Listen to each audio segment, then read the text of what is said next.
Life doesn't pause when you're sick. Vaccines against respiratory illnesses can help protect you and give you more playtime with your best friend. Depending on age and health status, vaccinations for flu, COVID-19, RSV, or pneumococcal infection may be recommended. Vaccines can help keep you from having a rough time. Learn more at cveep.org/vaccines-protect. Brought to you by the American Lung Association and CVEEP, fighting infectious respiratory disease. The second phase of it is you matter, meaning your emotional well-being is commensurate with my emotional well-being. In other words, what's good for you is good for me kind of thing. And so I'm here, you matter. We are important. That was the way I frame that, is looking at our relationship from a separate entity as being, there's a you, there's a me, and then there's the collective we. And the relationship is its own entity. So if either one of us might not be feeling it, we still hold the container of the we. So I'm here, you matter, we're important. I've got your back. Hey, look, you've got a colonoscopy appointment, I'm going to take you there. If you need to be picked up from the airport, I'm going to be there for you. If you're going through a surgery, and I'm thinking of the tough things. I'm going to be there for you. I'm here, you matter, we're important. I've got your back. I'm not going anywhere. That means I am committed to this relationship, like it's a vow.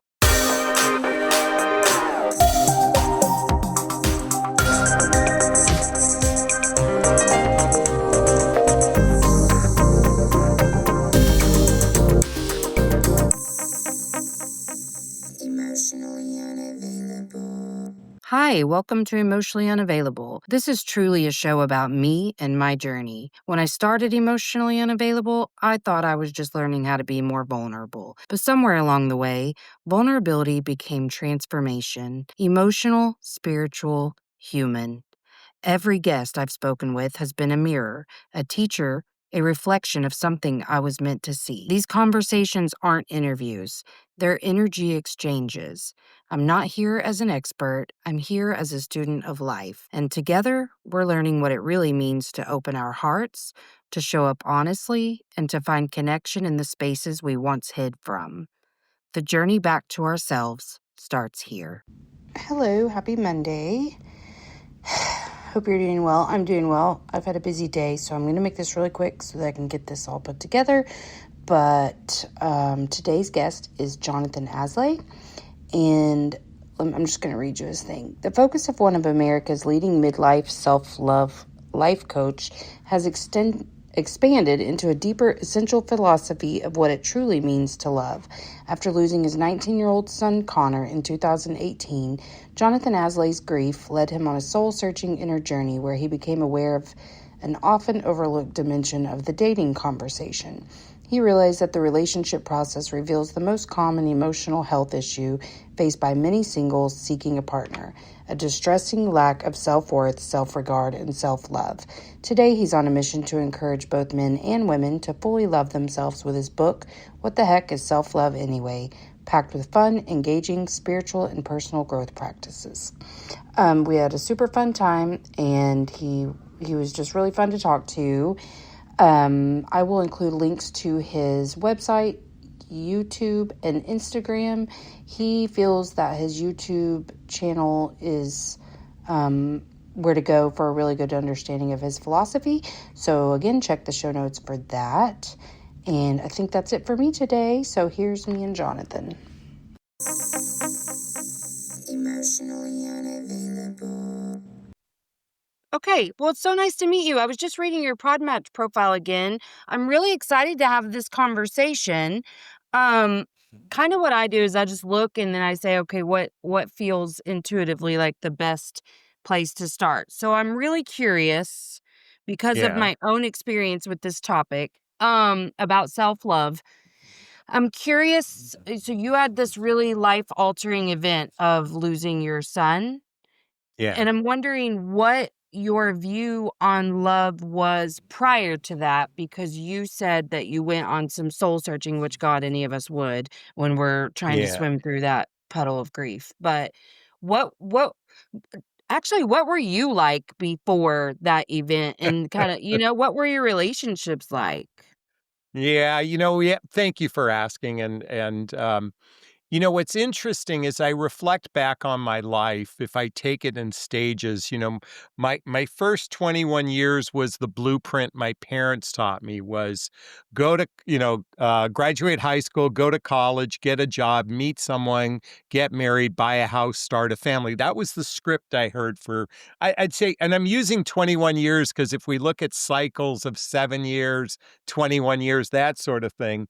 And for the next 21 years, I adopted that cycle. And particularly when it came to romantic relationships, but also, um, and sadly, I also adopted the belief that greed was good because I watched the movie Wall Street. Oh, And, yeah, yeah, yeah. around that period or the second 21 years of my life. And I followed that script until I was turned 42. I lost my high-end corporate job. I was going through a divorce, and I went through the market crash in Mm. 2008-ish period of time. And my identity was pummeled.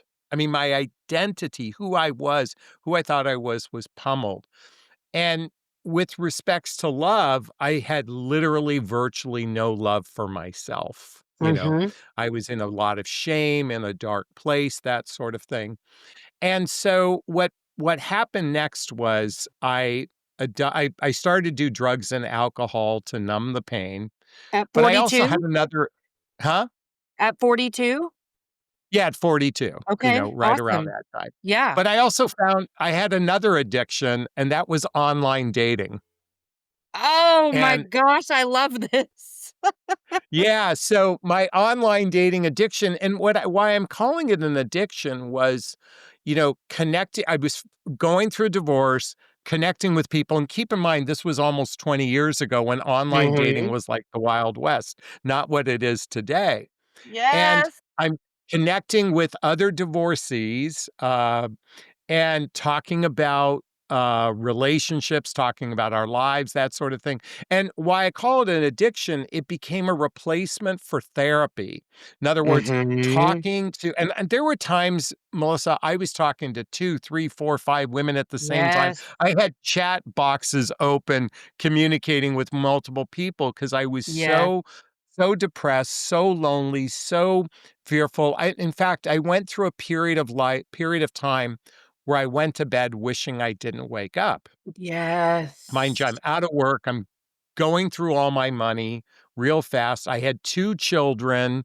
My ex-wife was like criticizing me for not stepping up, and rightfully so from her vantage point. But from my vantage point, I was so depressed. I literally didn't want to wake up. That's how bad Yeah, it you didn't was. have anything left to give, yeah. Yeah. And thank you. And so it was interesting, around that time, the movie The Secret came out, Uh-huh.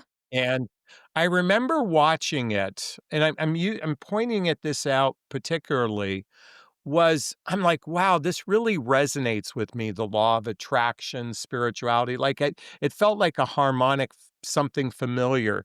So I began investing into Tony Robbins and listening to the CDs and watching. I mean, I could give you the list of people I began watching around the late 2008, 9, and 10. Yeah. Wayne Dyer, Abraham Hicks, the whole list. Mhm.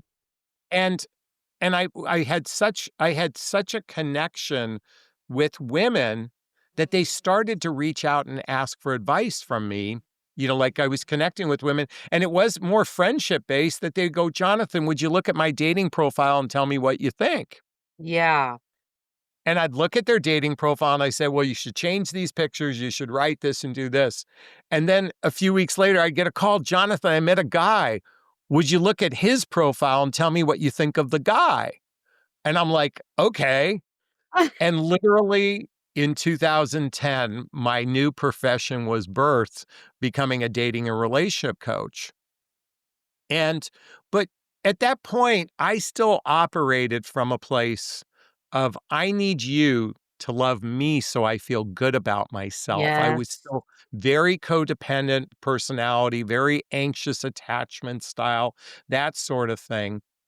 And I embarked on several, lots of dates, several relationships along that way, during that period of time. And as I started to study relationships in particular, the mechanics of a good relationship, what it takes to have good communication skills, what it takes to actually understand yourself, over the next 15 years, my belief around love began to evolve. And you brought up when my son passed away, which was 7 years ago. In that experience, I really started to reflect upon what does it mean to love? Mhm. And the reason why I'm bringing this up is literally I'm at giving his eulogy. I stop right in the middle of my speech and I turned to everyone. I said, "Look, we can grieve with suffering or we can grieve with love." And love, I believe, is both the highest frequency, the highest form of expression, that sort of thing. But it's also being in a gigantic state of appreciation. Yeah. And believe me, I'm not discounting anyone's loss by saying this. Um, but I started to lean into how would he want me to live my life? He'd want me Mhm. to live my life he'd want me to live my life at 500 miles an hour with my hair on fire. That's what he would have wanted. And so I began diving into love, starting from the vantage point of what does it mean to love oneself? And that's where Yeah. my book was birthed 9 months later. Ugh, our paths are so similar, it's wild. Really? Yeah, yeah, like, I would say, aside from, like, I don't know what your childhood was like, but mine was very tumultuous and full of trauma, but I always say the second phase of my life started really when I was married, and I got married at 20 because that was cute, and, Yeah. um, decided to have a child at 22, Okay. and that was kind of the second phase because my mom died while I was pregnant, and Mm, and they had been addicts my whole life and whatever, and I'd already lost my dad. But it was like I was closing a door on this first chapter of my life and like, "Okay, now I'm the adult in charge, and now I have to do this my way," but fully, believing that none of the stuff that I had experienced really impacted me because I wasn't living my pain out loud in the way my siblings were. And so I yeah. was like, okay, now it's time to try to be perfect in a different way than I've tried to be perfect for this first phase of my life. And Yeah. then, I reached burnout at 43, also used lots of drugs and alcohol to try to escape. Like very similar. So why I'm so fascinated because I remember the first time because it was a practice to learn to feel this self-love, right? Yeah. And I remember the first time that I felt it, and then I was able to, like, receive that from other people, but what's hilarious about this is I just posted a clip yesterday from my other podcast talking about this, and someone commented, um there was 2 videos that people commented something rude on, but I think it was something like, "Are you too serious?" or something like that, or, "Is this a joke?" And I'm like, "Wow." I'm not even offended by it because I just cannot take things like that personally, but I'm like, "Wow, this is kinda who we are as humans until we figure this love thing out, is that we just Yeah. believe because I was saying the rest is chemicals, like, you know, all of the Yeah. love Yeah. chemicals and hormones, but the love that you and I are talking about has nothing to do with that stuff. And sure, they influence and whatever, but this is like you can only cultivate it within yourself. Even when you're at a chemical low, you can feel it's for yourself. And Yeah. that's how you know When the I distinction. think of self-love, for anyone that's like hearing this and going, "Oh my God, I don't like that phraseology." And a lot of times self-care is, the example of self-love and manicures, pedicures, that sort of thing, Yes. and massages. Bubble And bath. while that's great for physical care, when I Right. think of self-love, I think of it from an emotional standpoint. I think of our self-worth, our self-esteem, our self-confidence, our self-reliance, our self-discipline, all wrapped into the word of love. But more importantly, is the recognition that we all have an emotional 6-year-old inside of us. Now, Mhm. For some of you, it's a 4-year-old. For some of you, it's a 12-year-old, whatever it is. I like to use 6-year-old. We have an emotional 6-year-old inside of us that's navigating life oftentimes from a place of fear, from a place of anxiety, from a place of uncertainty, lack of worthiness. And so when I think of self-love, I think of how we, the adult, can nurture the emotional 6-year-old inside of us, Mhm. particularly when we feel fear, insecurities, doubts, judgments, how our actions affect others, all that sort of thing. And it's really stepping into a place of awareness to navigate that emotional 6-year-old inside of us. That's the way I kind of view self-love, along with the self-care piece, okay? But I wanted to make a distinction between the two for those that, get hung up Yeah. on that part of self-love. And not that self-care isn't important, physical health, that sort of thing. So, Yes, um, but I used to that was kinda all I knew of self-love prior, yeah, was like, "Oh, well, if I'm tired, I need to take a nap." Or, like I was learning to meet physical needs because I didn't know how to meet emotional needs. But that yeah, is such a beautiful point, and just yesterday, I was talking to a client who said, "Well, the insecure part of me a very small insecure part of me feels this, but I know that this is true." And I'm like, yeah, but make sure you give that insecure part of you some attention. I mean, it's yeah, asking for attention. Don't just dismiss it as that's dumb and whatever, because that's the reason we became so in our heads and not in our bodies in the first place, is because we were taught to tell ourselves, oh, that doesn't mean anything. Oh, yeah, yeah. no worries. Make sure you're addressing all of those parts of you that come up.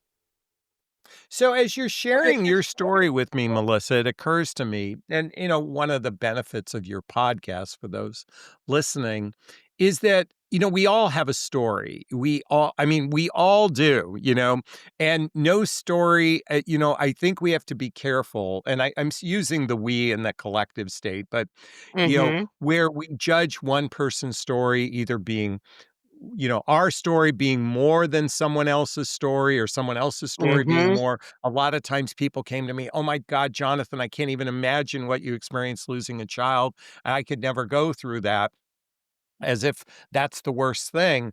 And I believe, and this is going to sound a little corny, but God gives us, you know, exactly what we can handle, not no Mm-hmm. more, no less. We can navigate the ups and downs of life, and we've all experienced it. And I think, you know, what most people are looking for is just a sense of like, I'm not alone. I'm not Yeah. alone in this. Like, as I'm sharing my story with you, you're like, oh, I can resonate. I've been through, the drugs, the alcohol, that sort of thing. And for other people listening, they go, oh, I can relate to that. And other people like, oh my God, I can't believe you went down that road. But believe me, we are all there. We're not alone in this experience of struggling to love ourselves. We're not alone in Yeah. struggling to give love to another. We're not alone in struggling to receive love. Most all of us have those, you know, I don't want to say frailties, but, aspects that don't feel great. Mhm. But at the same time, we all have the capacity to make a change in our lives. And literally, all it takes is taking one step forward every single day in loving oneself in a variety of different ways. And I believe you reach a tipping point where it starts to be more consistent versus the Yes. roller coaster per se. Yeah, and I think for me and good point because,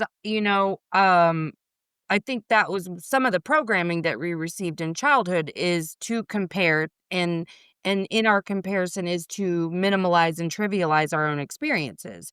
And Yes. what I learned through this work on myself is we may all come to this place from a different direction, but we are all generally carrying the narratives of I have the weight of the world on my shoulders with no one to help me carry it. Um and most of us feel fundamentally at our core unlovable and I'm too much and not enough. And those are the things that we have to figure out.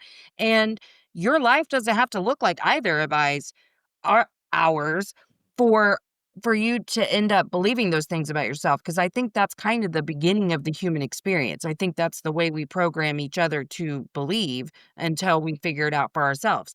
But I think it's such a good point to bring that up because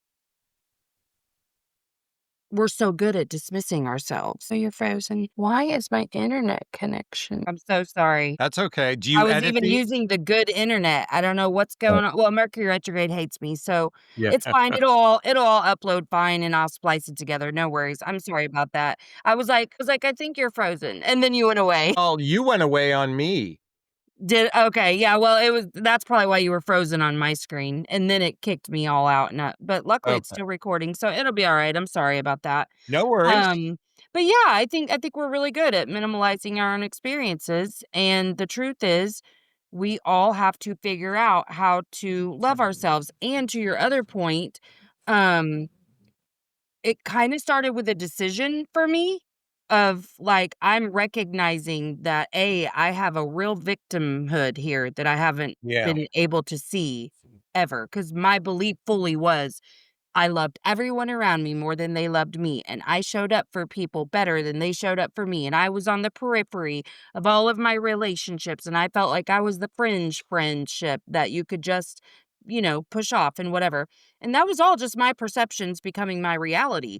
But Yeah. when I made the decision, okay, I need to love myself. It started with that, and then it became a practice of every time a self-deprecating thought came up, recorrecting it, like, "No, we don't talk to ourselves that way anymore. We don't make jokes like that about ourselves anymore." That was a real foundation for me was to just, like, at least correct it whenever I saw it.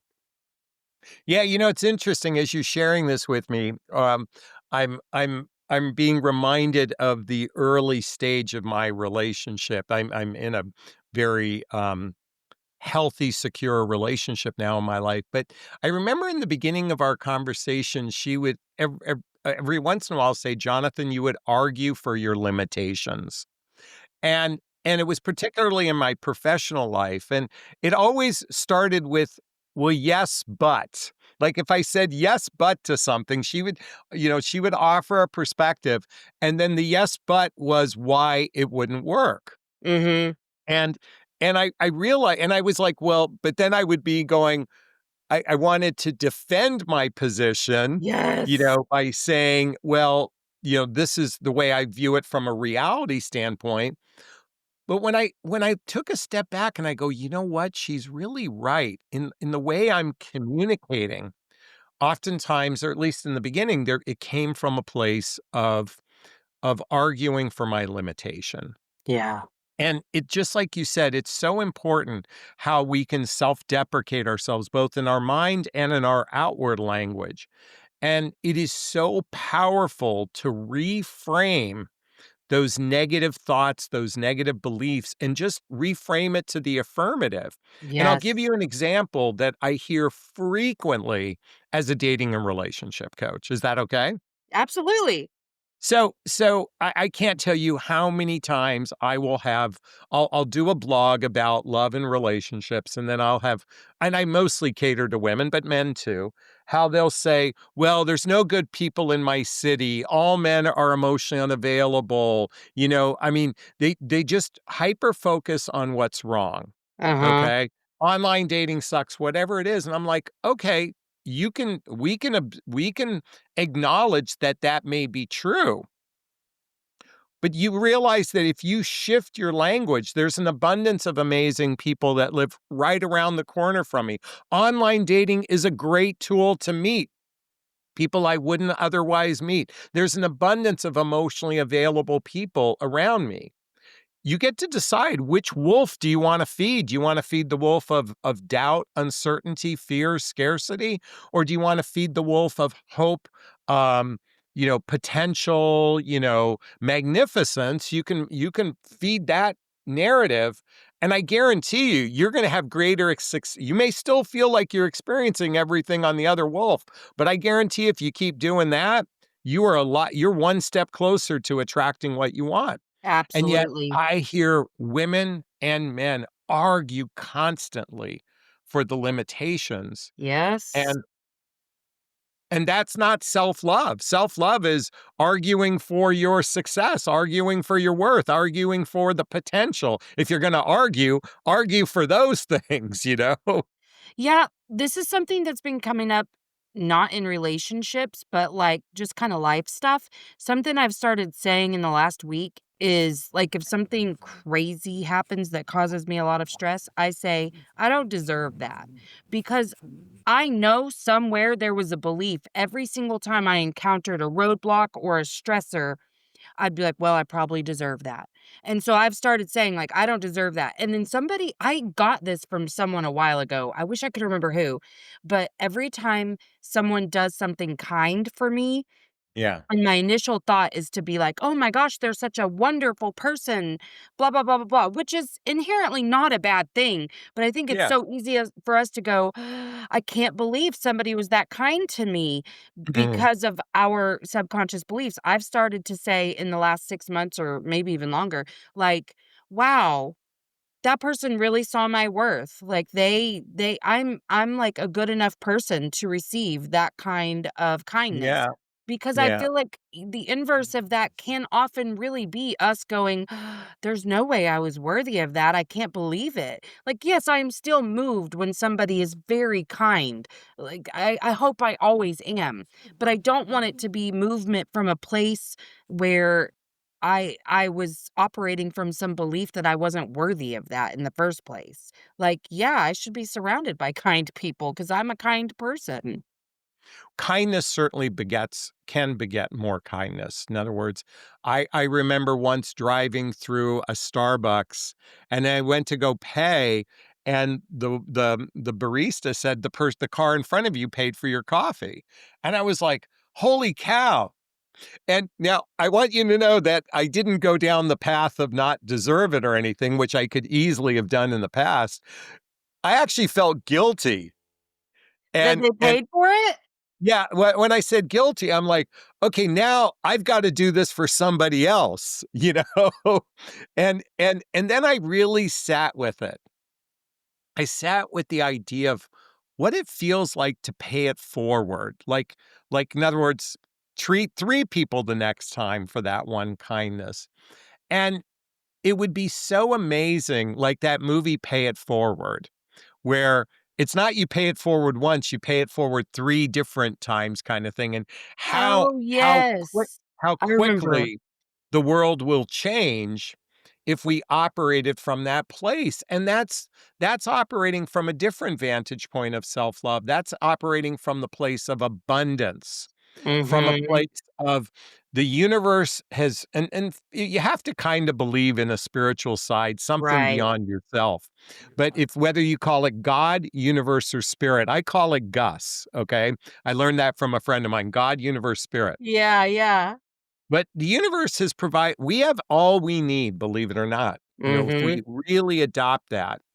And and when we can come from a place of appreciation, we give that appreciation to others, we'll get it back tenfold. You Mhm. know, when we give kindness to others, that's a form of appreciation. We'll get appreciation back tenfold, I believe. So but you're right, like you came from a place of deservedness. I briefly went to guilt. Yeah. But I Yeah. have to do it right away I until I mean, sat with for me, it was a conscious shift so that I'm yeah, always aware that I do deserve kindness in the world. Not because I'm yeah, not going to pass it on or pay it forward, but because I pay it forward from a place of love and not a place of, well, gosh, since somebody, by golly, was able to finally see my worth, you know what I mean? Like, yeah. I feel like so much of our subconscious patterns are playing out in our conscious reality. And I'm trying to be conscious as much as possible. So anytime I can just expand my consciousness a little bit, I will. And I think so often it really does just take one decision and then Yeah. confirming that decision over and over and over, and especially with love, for ourselves and everything around us. So I'm going to invite everybody who's watching and listening right now to write down. I'm going to do one really kind thing to a stranger. Just write that down right now and do it and set a goal that you'll do it in a week kind of thing, and and see how that feels for oneself. How does that feel? And maybe you can do it, once a day kind of thing. What can I and really be thinking about generating a level of kindness, because I believe I didn't plan on going down this road in this conversation, but only because you brought it up.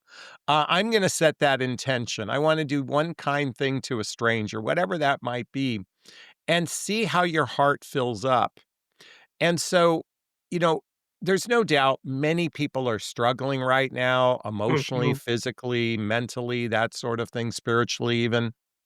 Um, at the same time, I believe that if we literally set the intention to take one step forward, just keep moving forward in an area of kindness, in an area of love, in an area of appreciation, of gratitude, of compassion and care, your li- our lives will just start to feel better. And Mhm. ultimately, that's what we want. We wanna feel that we don't have to feel happy, but boy, I think feeling joy, contentment, bliss Mhm. are really some really fascinating emotions to work on experiencing on a regular basis. For sure. And I think for me, love had to come first, and then that lent itself to finding the self-compassion. Like, every single that was part of confirming the decision of love, is that when I made a mistake or I was upset at myself for something, that I could then offer myself compassion. And then when you're really good at offering yourself these things, you can give those things so much more freely to others that aren't tied to people-pleasing behaviors or anything else. It's literally like, I see the you in me and the me in you. We're all just doing our best here. I can have so much compassion for other people in their human experience because I'm Sure. able to offer that to myself. But before, So let me ask you something. Are you in a relationship? I am, Okay, how long you been together? uh, like 16 years Oh, okay, 16 years. How just out of curiosity, how'd you 2 meet? through mutual friends. Oh, okay. I only say that because 65% of all new relations these days start with an online connection. So, well, that's awesome that you have romantic love in your life, right? Yeah. And does your partner have self-love? I don't I don't think so, really. I think he tries, but Yeah. I don't think he's quite there, if I were to guess. So do you guys talk about your podcast and what you're doing? Yeah, yeah, he listens to all the episodes and we talk about it, and Eh. I mean, I think he's learned a lot, but I the reason I say no to that question is just he's still very people pleasery. Ah. And so I don't think that you behave that way if you love yourself very much.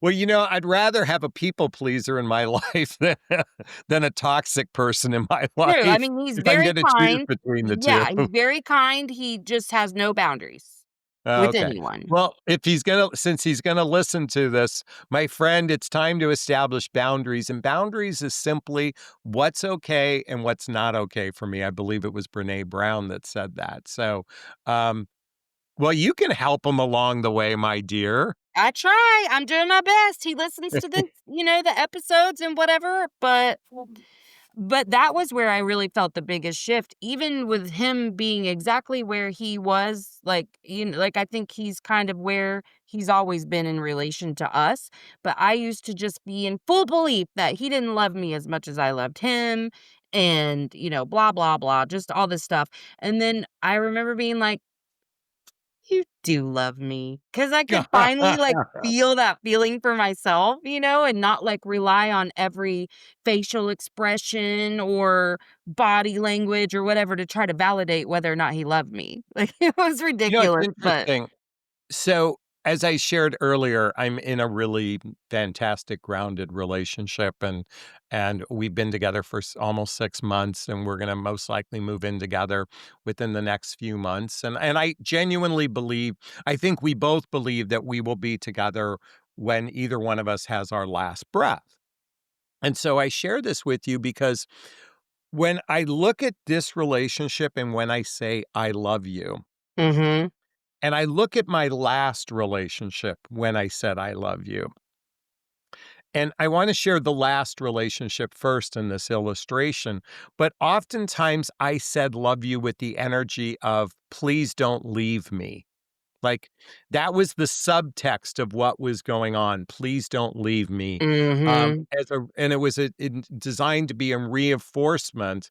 And I recognize that in most cases, by the way, she did eventually end the relationship, not because of anything toxic or anything. She just recognized that we were two people in two different places in our lives.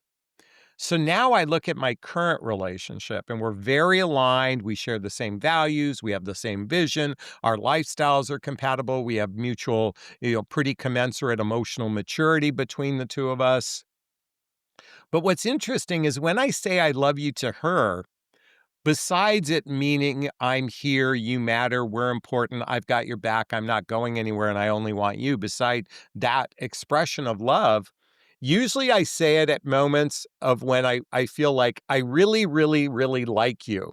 Like she'll do something cute. She'll smile a certain way. She'll, Yeah. do something that brings me joy. And it's like I say I love you from a place of I really, really, really, really like you. Mm-hmm. Or I say I love you from a place of, God, gosh darn it, I am so grateful you are in my life.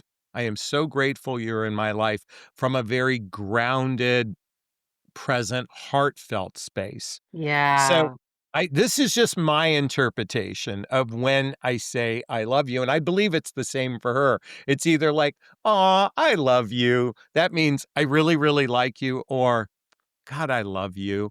And that comes from a place of gratitude.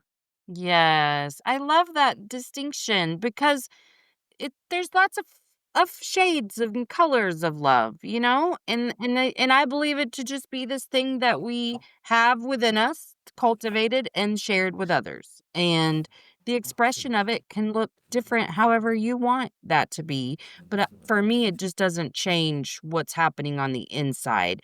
But man, when that gratitude piece comes in, it's so beautiful to just be so grateful for the relationships, the the energy exchange. I love that you said grounded in that because that's very true. Yeah. So, you know, when I began examining love from the romantic vantage point, I shared with you really quickly, but I'll elaborate a little bit more, is when I wanted to say I love you to the next person in my life from a romantic, I want it to mean I'm here. And what that means is I am present to us right now. I'm here. The second phase of it is you matter, meaning your your emotional well-being is commensurate with my emotional well-being. In other words, Mhm. your what's good for you is good for me kind of thing. And so I'm here, you matter. We are important. That was the way I frame that, is looking at our relationship from a separate entity as being there's a you, there's a me, and then there's the collective we. And the relationship is its own entity. So if either one of us might not be feeling it, we still hold the container of the we. So I'm here, you matter, we're important. I've got your back. Hey, look, Oh, yeah. you've got a colonoscopy appointment, I'm gonna take you there. If you need to be picked up from the airport, I'm gonna be there for you. If you're going through a surgery, and I'm thinking of the tough things, Yeah, yeah. I'm gonna be there for you. I'm here, you matter, we're important, I've got your back, I'm not going anywhere. That means I am committed to this relationship, like it's a vow. And lastly, I only want you. That means I only want you in my bedroom. You're the only one I want to jump bones with. Sure, we can fantasize about other people, but at the end of the day, I only want you from that passionate place. And so I share this is the way I've framed what I love you means to me. And sadly, a lot of people operate from a place of I love you because I need you to love me so I can feel good about myself. It comes Yeah. from a lack place. It comes from a deficient place. It's not Yeah. coming from that grounded space that we talked about before. And why I'm bringing this up is that in many cases we cavalierly say I love you, no different than saying thank you to the barista kind of thing. I believe the words I love you is something that's very sacred, very sacred. And it shouldn't be trivialized. It shouldn't be weaponized. It shouldn't be used as like a way to say, don't leave me. And I'm guilty of this, okay? And for anyone listening to this, really examine what does it mean to you and invite, if you're in a relationship, invite your partner to really sit with what does it mean to them? Sit and have these conversations about what does loving another mean to you? What does it look like for you? Because in my opinion, what's the point of being in a romantic relationship if you can't find that space of love between the two of you? That's at least Right. my perception anyway. Right. Well, I think so many people find that their answer would be they can't feel a sense of validation or worth without a partner. Yeah. I mean, I know that's who I used to be, just not Well, able to feel that. many people will say communication is the most important component in a relationship, as well as chemistry, compatibility, all those things. What most humans struggle with, what I've observed, Melissa, is most humans struggle with actually identifying what they feel, what they want to feel, what their needs are. You know, a people pleaser probably has a lot of needs, but they subjugate their needs for somebody else's needs, Mhm. and really identifying what are your needs, what identifying your feelings, and then being able to articulate your feelings, articulate your needs. This takes ninja level skills that most of us have not been trained to do.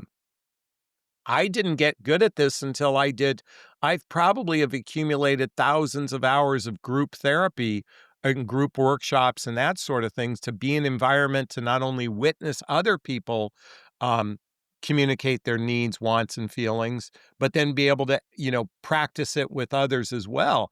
This doesn't, Mhm. we're not taught this at Right. all, Right. you know? Briefly, children were taught to use their words, something that I learned when I was having children. You'd say to them, use your words. But parents' role is to just protect them and teach them morals, in my opinion. Um, and really, we haven't cultivate this even as parents. Now, the newer generation of parents are doing this, but certainly I'm a baby boomer Gen Xer. We weren't taught Mhm. this stuff growing up. No, none of us. None of us were. No. And I remember my this is something that I saw a lot of girls do, myself included. It would be like someone taught us the "when you, I feel" method, and so Yeah. but us girls who are classic analyzers and intellectualizers also, something would happen to be like, "Well, I feel like you need to da da da," and Yeah, I yeah, yeah, yeah. and the truth is, I would hear these, the new concept of, like, I statements versus you statements, Yeah, it made no sense to me, none, yeah, because I'd be like, "But I do feel like you are the idiot in this situation." Yep. It took so long to understand, like, "No, no, no, no, no, no, no, that's not what we're doing." But that's such a good example of, like, not being in touch with yourself so much that you can't even say how you actually feel about something. yeah.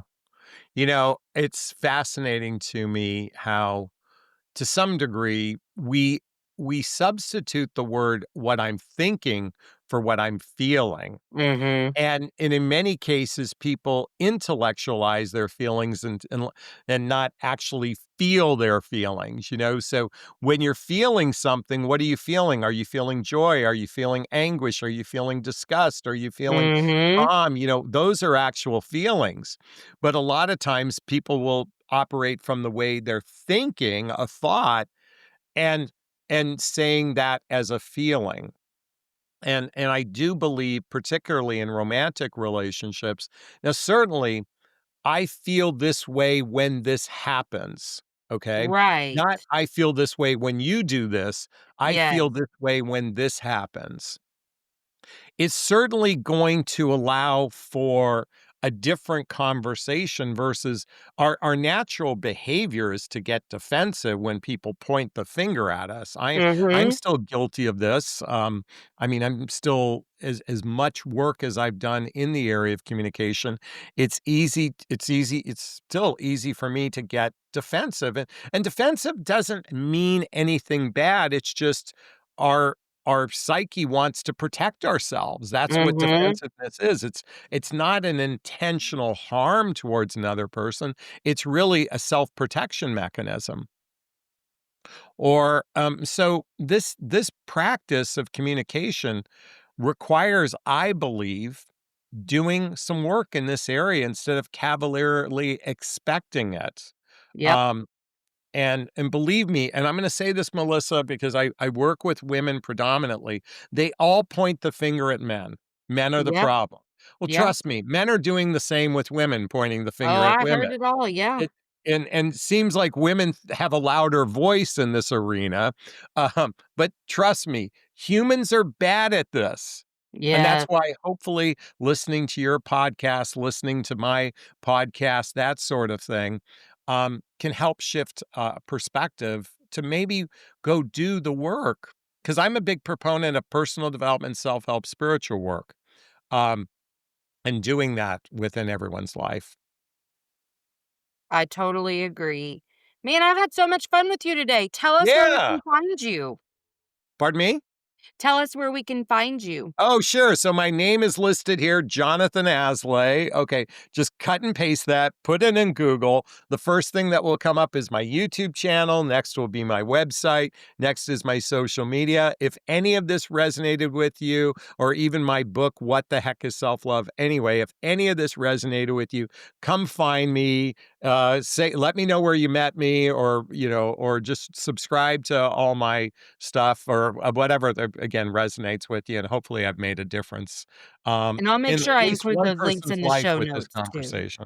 Yeah, I'm sure someone. Well, thank you again.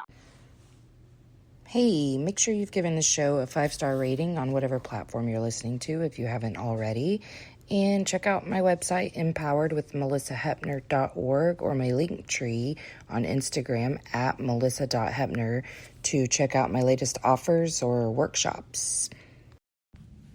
All right, that's it from me. So make sure that you check out the show notes for links. And until next time, let's all just keep swimming. INDEPE and cut.